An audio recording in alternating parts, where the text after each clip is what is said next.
He was born into the mafia. His father was a don, his godfather was a killer, and his destiny was written before he could walk. By his teenage years, he already knew how to shoot a gun. By 30, he was one of the most feared men in Sicily. And by 40, he was a power at the top of Cosa Nostra, a network built on blood, bombs, and fear. Matteo Messina Denaro, he wasn't just a gangster. He was the bridge between old school violence and modern day business. One hand held the gun and the other signed contract for wind farms, shops, real estate deals. When the police came for him, he vanished. For 3 decades, no one could find this man. But in the end, it wasn't bullets or bravery that caught him. It was cancer. This is how the last godfather of Cosa Nostra finally fell. Matteo Messina Denaro. He was born April 26, 1962, in the quiet town of Castelvetrano. His father, Francesco Don Ciccio Messina Denaro, he controlled the local mafia clan. Even Matteo's baptism godfather was a mobster. By 14, he could handle a gun. By his 20s, he was feared for his temper and his tastes for expensive cars, designer clothes, and women. People called him Diabolique, after a famous Italian comic book thief, and Usiku, the skinny one, he was skinny. Behind the flash, he was a killer. He once bragged that he could feel a symmetry with the people that he had killed. His violence made him useful to Salvatore Totorina, the boss of bosses from Corleone. Rina had groomed him as a protege, and by the early 1990s, Matteo was deep inside the mafia's war with the Italian state, the bloodiest chapter in modern Italy. 1992, Italy was still dealing with the Maxi trial, where hundreds of mobsters were sentenced. 2 judges led that fight, Giovanni Falcone and Paolo Borsellino. To the mafia, they had to be silenced. Matteo helped to plan both assassinations.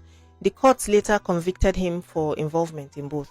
On May 23, 1992, a highway near Palermo exploded, the Capaci bombing. It killed Falcone, his wife, and 3 bodyguards. Less than 2 months later, July 19th, another bomb ripped through Via D'Amelio. It killed Borsellino and 5 officers.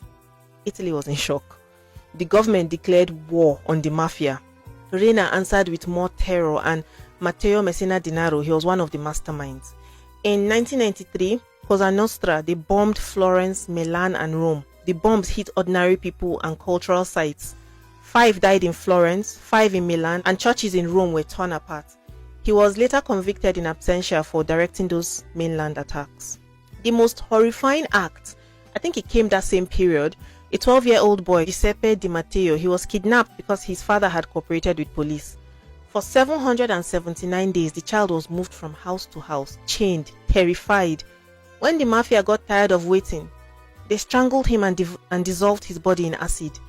Investigators, they later tied that murder to Messina Denaro's orders.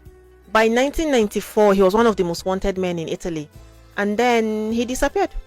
For 30 years, he lived like a ghost. No phones, no selfies, no voice recordings.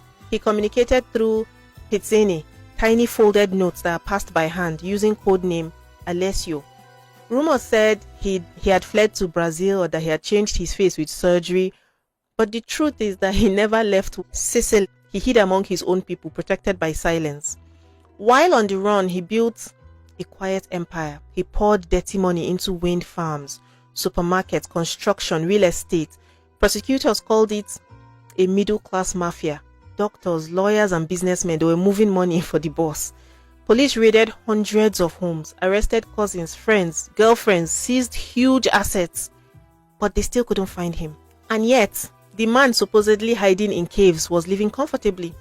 When the police finally reached his apartment, they found designer suits, perfumes, a well-stocked fridge, and sex pills. He still loved his life.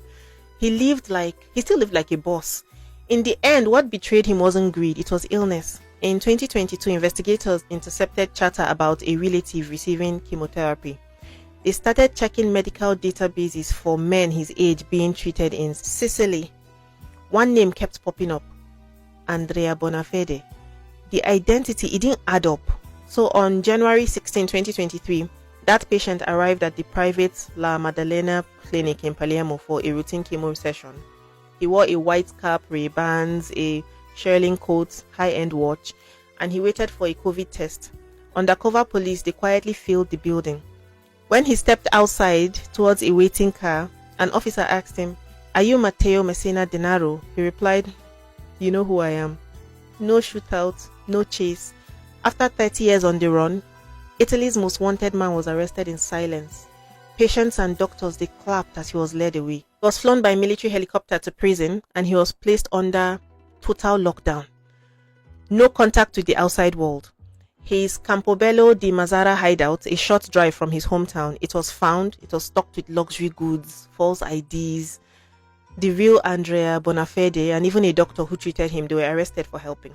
In prison, he was already dying. He had late stage colon cancer and he kept receiving treatment, but his condition kept getting worse. By September 2023, he was in the prison hospital, weak and barely responsive.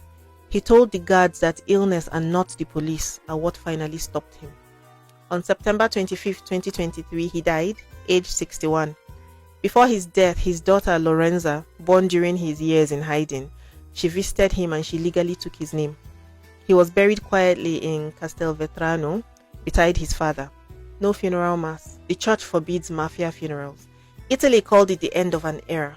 Matteo Messina Denaro. He was the last godfather, the final link to the brutal Corleone years. Thank you so much for watching this video. If you like stories like this, please follow me on all my social media. I tell these stories all the time. Thank you.